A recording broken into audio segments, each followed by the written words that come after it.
Assalamualaikum warahmatullahi wabarakatuh. Perkenalkan, saya Ayu Aprianti dari kelas Biologi Palembang. Kali ini saya akan mempresentasikan hasil analisis artikel saya. Yang pertama, adapun judul dari skripsi saya yaitu mengenai efektivitas pembelajaran biologi pada masa pandemi COVID-19 di SMA Negeri 1 Indralaya Utara. Kali ini saya akan mempresentasikan 3 artikel yang telah saya analisis. Artikel pertama yaitu berjudul mengenai analisis masalah pendidikan biologi pada sekolah menengah pertama di era pandemi COVID-19. Adapun penulis dari artikel ini yaitu Tommy Arpasantosa dan Eria Maria S. Jurnal artikel ini adalah jurnal JRPP volume 3 nomor 2 Desember 2020 dipublikasikan pada tahun 2020. Sedangkan artikel yang kedua yaitu berjudul mengenai analisis fitur sekolah dalam aplikasi Instagram sebagai media pembelajaran online mata pelajaran biologi untuk siswa menengah atas.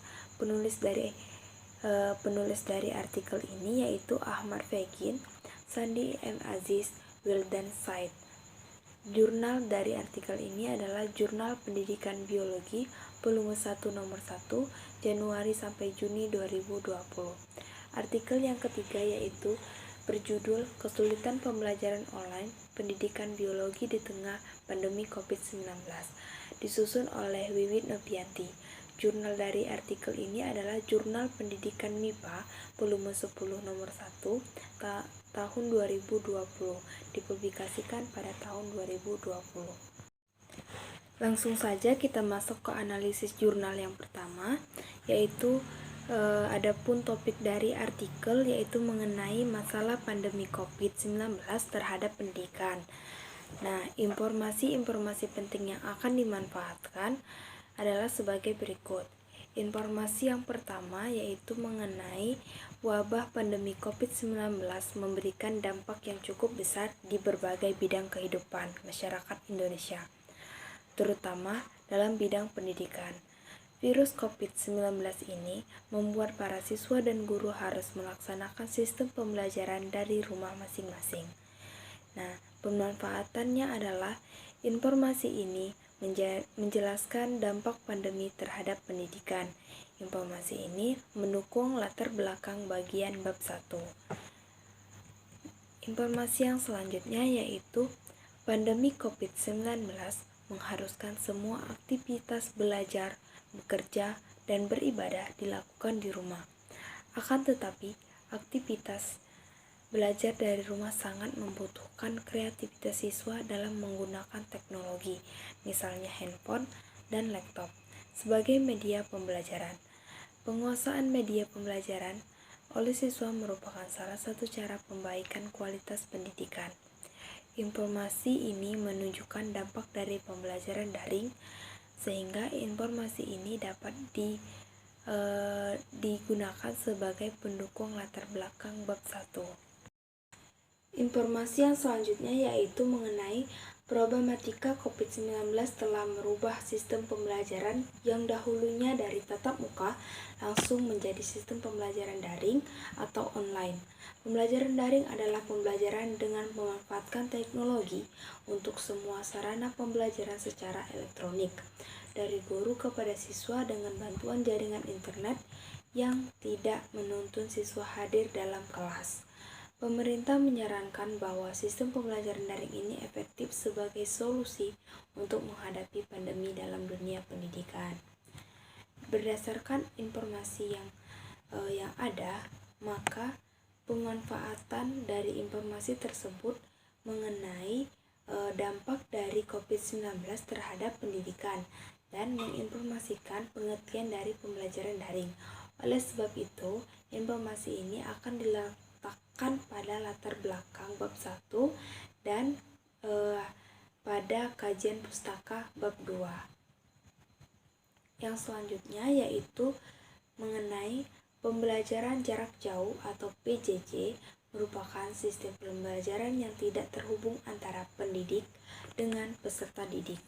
Untuk memberikan pembelajaran secara tidak langsung, pembelajaran jarak jauh dirasakan oleh siswa sekolah menengah pertama. Mereka belajar dengan memanfaatkan berbagai macam aplikasi pembelajaran. Selain itu, sistem pembelajaran tersebut akan mengurangi motivasi siswa dalam belajar, terutama pada pembelajaran yang bersifat saintis, misalnya pembelajaran biologi. Nah, berdasarkan informasi ini, maka dapat menunjang latar belakang bab 1 dan kajian pustaka bab 2. Informasi yang selanjutnya yaitu mengenai pembelajaran biologi merupakan pembelajaran yang terkesan sulit, banyak hafalan serta membutuhkan siswa yang mampu berpikir kritis. Biologi merupakan cabang ilmu pengetahuan yang mempelajari seluk-beluk tentang makhluk hidup seperti hewan, manusia, dan tumbuhan. Dalam proses pembelajaran, biologi guru menggunakan aplikasi berupa Google Classroom, Edmodo, WhatsApp, dan Zoom Meeting. Dengan penggunaan media teknologi tersebut terkesan mengurangi interaksi antara komponen pembelajaran seperti siswa, guru, kepala sekolah, kurikulum, dan sebagainya. Berdasarkan informasi yang diperoleh, maka informasi ini menunjukkan sebagai kesulitan belajar siswa dan media yang digunakan dalam pembelajaran daring, sehingga informasi yang digunakan ini dapat menunjang latar belakang bab 1. Yang selanjutnya yaitu mengenai pertanyaan-pertanyaan atau hal-hal yang belum jelas terkait kepentingan pemanfaatan dari artikel tersebut. Nah, dari artikel tersebut, maka saya memunculkan suatu pertanyaan, yaitu yang pertama mengenai sistem pembelajaran daring tersebut akan mengurangi motivasi siswa dalam pembelajaran, terutama pada pembelajaran yang bersifat saintis. Nah, dari pernyataan tersebut, maka pertanyaannya adalah bagaimana cara guru untuk dapat meningkatkan motivasi siswa dalam belajar saintis tersebut. Pertanyaan yang kedua yaitu pada kutipan pembelajaran biologi merupakan pembelajaran yang terkesan sulit, banyak hafalan, serta membutuhkan siswa yang berpikir kritis. Dari kutipan ini muncul suatu pertanyaan, bagaimana agar kemampuan berpikir siswa dapat kritis dan hal apa saja yang dapat menunjang proses berpikir siswa. Nah, artikel yang kedua yaitu mengenai media pembelajaran online. Adapun informasi penting yang dapat dimanfaatkan yaitu yang pertama, kondisi pendidikan di Indonesia sendiri sangat terganggu sehingga pengakuan kebijakan harus melakukan perubahan kebijakan dan mengatur kembali tatanan pendidikan di Indonesia. Salah satunya adalah terbitnya SE atau Surat Edaran oleh Mendikbud Nadiem Anwar Makarim mengenai pelaksanaan kebijakan pendidikan dalam masa darurat penyebaran COVID-19, di mana beberapa isi pada surat edaran tersebut adalah mengenai pembatalan ujian nasional untuk masing-masing tingkat akhir sekolah, aturan pelaksanaan ujian nasional dan kenaikan kelas, penerimaan peserta didik baru, serta aturan belajar dari rumah selama pandemi. Berdasarkan informasi yang didapat, maka informasi tersebut menjelaskan mengenai virus corona dan kebijakan pemerintah yang menyebabkan perubahan pada sistem pembelajaran di Indonesia. Dengan demikian, informasi tersebut dapat kita manfaatkan di latar belakang bagian bab 1. Yang selanjutnya yaitu informasi yang kedua mengenai e-learning. E-learning sendiri merupakan kegiatan atau proses pembelajaran di mana kegiatan atau proses pembelajaran tersebut memanfaatkan teknologi informasi dan komunikasi atau TIK. secara sistematis dan komunikatif, terstruktur, dan dengan mengintegrasikan seluruh komponen pembelajaran. Macam-macam contoh dari e-learning adalah Edmodo, Moodle, Google Classroom, dan media lainnya yang masing-masing mempunyai keunggulan dan kekurangan dalam mendukung proses pembelajaran online di rumah. Pemanfaatan dari kutipan tersebut adalah pengertian dari e-learning dan macam-macam e-learning, sehingga informasi ini dapat dimanfaatkan di bagian tinjauan pustaka bab 2. Yang selanjutnya yaitu dari Omar Hamid mendefinisikan media pembelajaran sebagai alat, metode, dan teknik yang digunakan dalam rangka lebih mengaktifkan komunikasi dan interaksi antara guru dan siswa dalam proses pendidikan dan pengajaran di sekolah. Nah, informasi ini menerangkan definisi media pembelajaran. Dengan demikian, informasi ini dapat mendukung tinjauan pustaka bab 2. Yang selanjutnya yaitu mengenai beberapa media yang sudah sering digunakan mempunyai kekurangan baik dari segi penggunaan dan tampilan yang monoton, sehingga banyak pendidik yang melakukan inovasi dengan memanfaatkan media sosial yang sangat menarik dan mudah dalam pengoperasiannya untuk dijadikan sebagai media pembelajaran online. Berdasarkan informasi tersebut, maka kita dapat mengetahui pengertian dari pembelajaran daring, sehingga informasi tersebut dapat mendukung latar belakang bab 1. Yang kelima yaitu dari artikel ketiga mengatakan bahwa kondisi ini memungkinkan siswa dan siswi belajar secara penuh di rumah, masing-masing dengan fasilitas penunjang sebagai gawai dan akses internet untuk mengakses ruang kelas virtual yang telah disediakan oleh guru.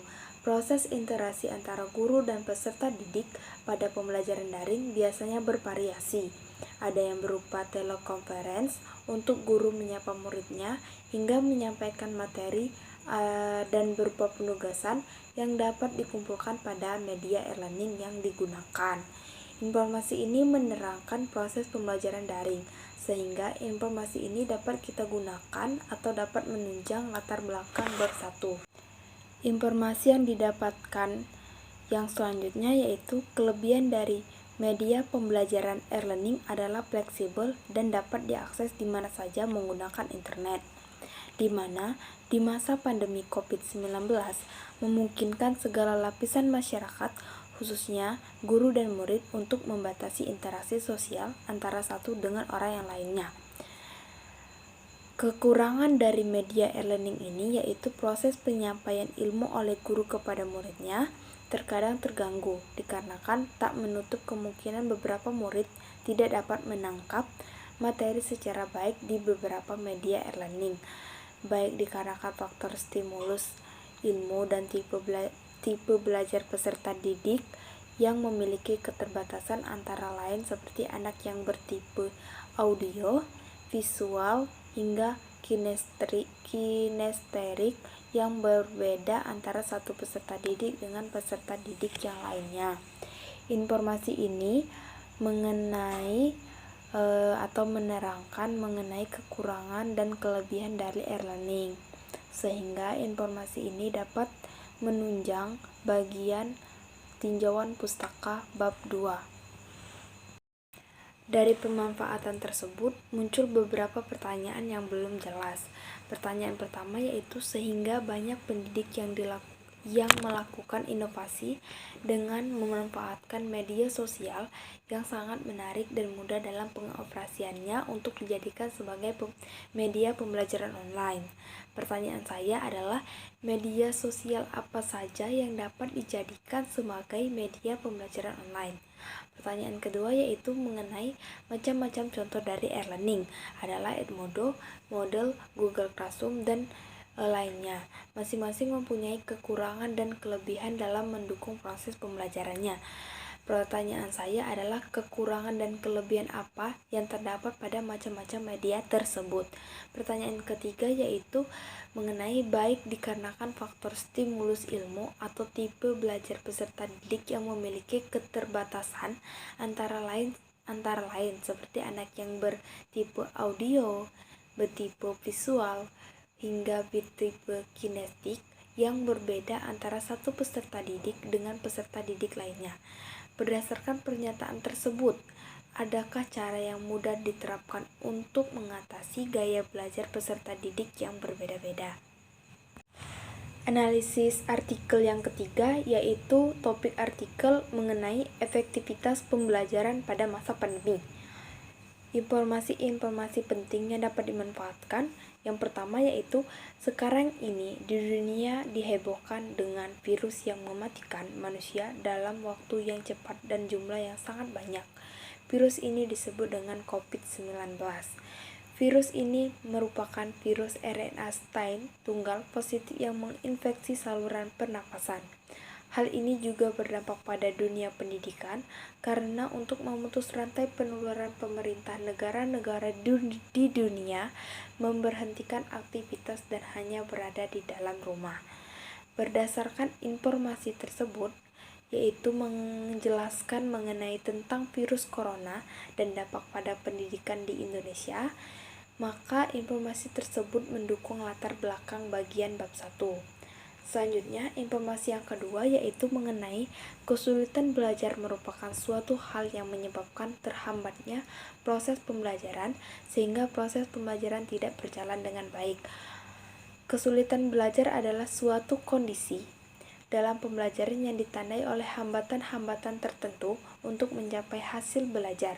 Selain dampak pada proses pembelajaran, juga berdampak pada hasil belajar. Hal ini yang membuat kualitas dari suatu kualitas tidak sesuai dengan yang diinginkan oleh tujuan pembelajaran. Berdasarkan pemanfaatan dari informasi tersebut, menjelaskan mengenai pengertian kesulitan belajar, maka informasi tersebut dapat kita gunakan untuk menunjang tinjauan pustaka bab 2. Pemanfaatan artikel yang ketiga yaitu pembelajaran online merupakan pembelajaran dengan memanfaatkan internet tanpa harus bertatap muka. Pembelajaran online merupakan salah satu inovasi pembelajaran dengan sifat dan karakteristik internet yang cukup khas, sehingga bisa digunakan sebagai media pembelajaran. Berdasarkan informasi mengenai pembelajaran online, maka informasi tersebut dapat menunjang tinjauan pustaka bab 2. Pemanfaatan yang keempat yaitu mengenai pembelajaran online adalah suatu sistem pembelajaran terbuka dan tersebar dengan menggunakan perangkat-perangkat pedagogik yang memungkinkan melalui internet untuk memfasilitasi pembentukan proses pembelajaran dan pengetahuan melalui aksi dan interaksi yang berarti. Ada 4 karakteristik pengguna teknologi internet dalam menyampaikan pembelajaran, yaitu yang pertama, memanfaatkan komputer sebagai media pembelajaran dalam kelas maupun luar kelas menggunakan teknologi elektronik. Yang kedua yaitu memanfaatkan teknologi jaringan komputer. Komputer didesain agar mahasiswa dan dosen dapat berinteraksi. Diharapkan dapat terjadi proses pembelajaran mengajar seperti dalam kelas. Yang ketiga yaitu menggunakan bahan ajar bersifat mandiri disimpan dalam komputer sehingga bisa diakses oleh dosen maupun mahasiswa. Informasi ini menjelaskan mengenai pengertian pembelajaran online dan karakteristiknya, sehingga informasi ini mendukung atau memberikan sumbangan terhadap tinjauan pustaka bab 2. Dari analisis artikel yang ketiga ini ada beberapa pertanyaan mengenai kepentingan pemanfaatannya, yaitu pertanyaannya yaitu kendala yang dialami guru selama pembelajaran daring, yaitu aplikasi pembelajaran, jaringan internet, dan gawai pengelolaan. Nah, intinya pada saat pembelajaran daring ini banyak sekali permasalahan yang dihadapi oleh guru maupun oleh peserta didik. Nah, tapi bagaimana cara seorang guru untuk menghadapi kendala-kendala yang terjadi pada proses pembelajaran daring. D. Bibliografi.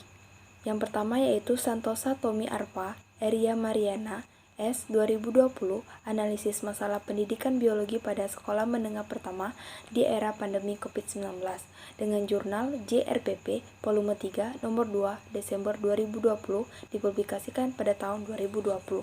Yang kedua yaitu Fegid Ahmad, Sandi M. Aziz, dan Wildan Said SR 2020, Analisis Fitur Sekolah dalam Aplikasi Instagram sebagai Media Pembelajaran Online Mata Pelajaran Biologi untuk Siswa Menengah Atas. Jurnal Pendidikan Biologi, Volume 1 Nomor 1, Januari sampai Juni 2020, dipublikasikan pada tahun 2020. Yang ketiga yaitu Nopianti Wiwi 2020, Kesulitan Belajar Online Pendidikan Biologi di Tengah Pandemi COVID-19, Jurnal Pendidikan MIPA, Volume 10, Nomor 1, Juni 2020, dipublikasikan pada tahun 2020. Demikianlah presentasi dari ketiga jurnal atau ketiga artikel yang saya temukan. Jika ada pertanyaan silakan ditanyakan di forum diskusi. Saya akhiri. Wassalamualaikum warahmatullahi wabarakatuh.